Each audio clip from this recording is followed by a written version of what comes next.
This is the sensitivity in the all-metal mode. By default, it's at 60.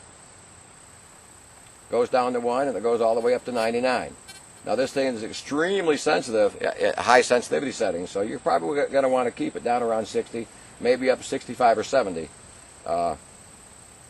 If you get in a site where the targets are sparse and they're extremely deep, you might want to crank it all the way. But anyhow, that's what it does. I want to go back to the screen on the side and show you how to ground balance this machine with the fast grab first, and then we're going to show you how to manually ground balance it.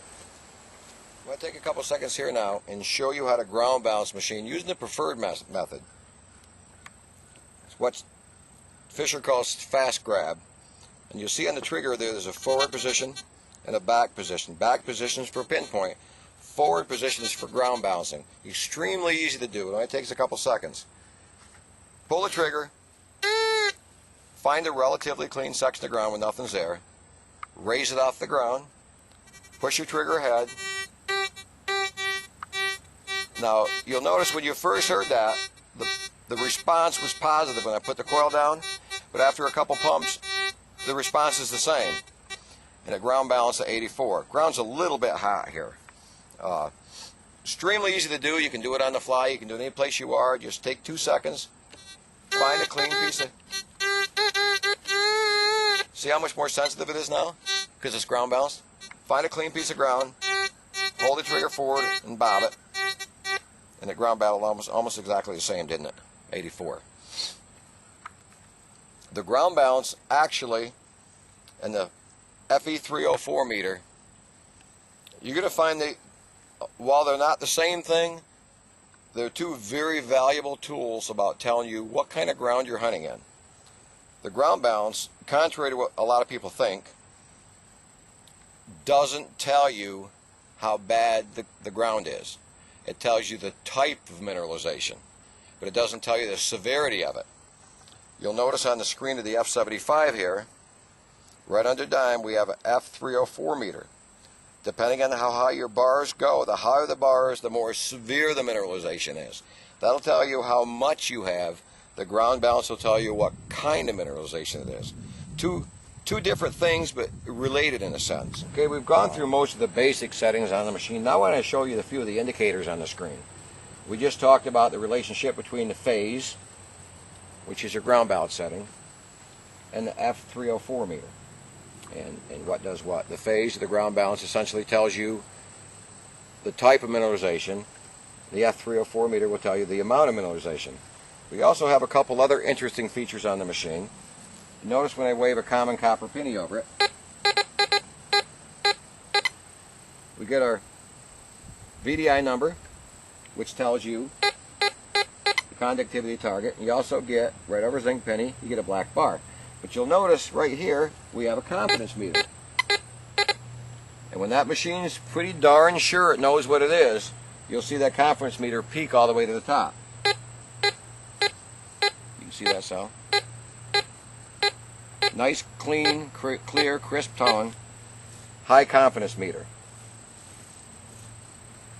You also have an on-the-fly depth meter right here.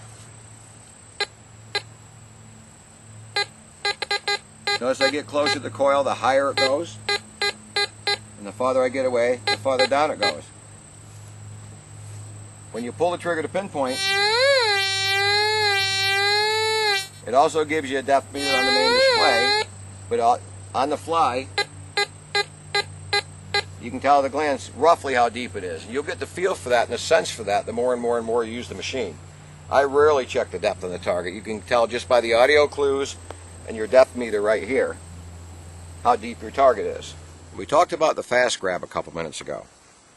And we're going to take a minute here, we're going to put it on the ground, we're going to show you how to manually ground balance the machine, because you're going to find instances out in the field where you won't be able to fast grab. If the ground balance number goes below 40, the machine won't be able to fast grab. You're going to have to do a manual ground balance. You might encounter a spot like that, like on a white sand beach where there's absolutely no mineralization in the soil. There's not enough mineralization in the soil to ground balance the machine.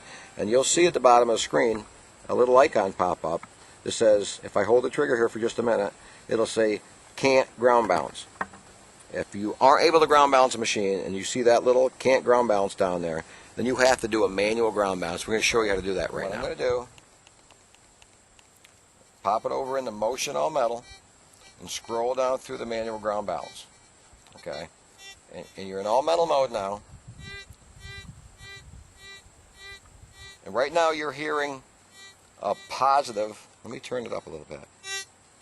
You're hearing a positive response.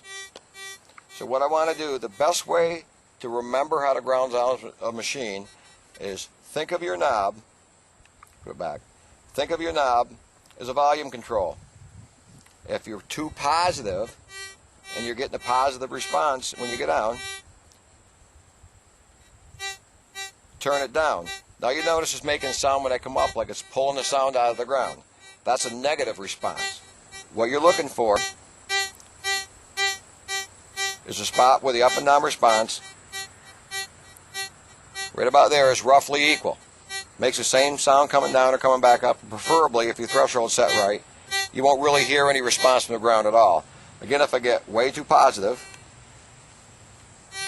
it's loud going down. If I get way too negative, it's loud coming up.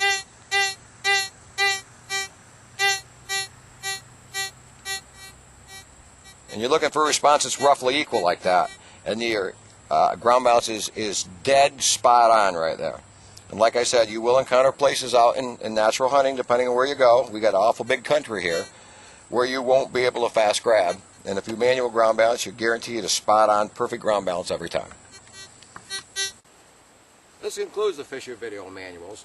We hope you found them beneficial. We hope you learned something from them. And we hope it'll help you when you go to make your decision on which machine to buy. We also hope you'll join us in the field when we take each and every one of these machines out, try them out, dig a few targets for you, show you the responses, show you how they work. Well, anyhow, come join us, have fun, and we'll see you all in the field.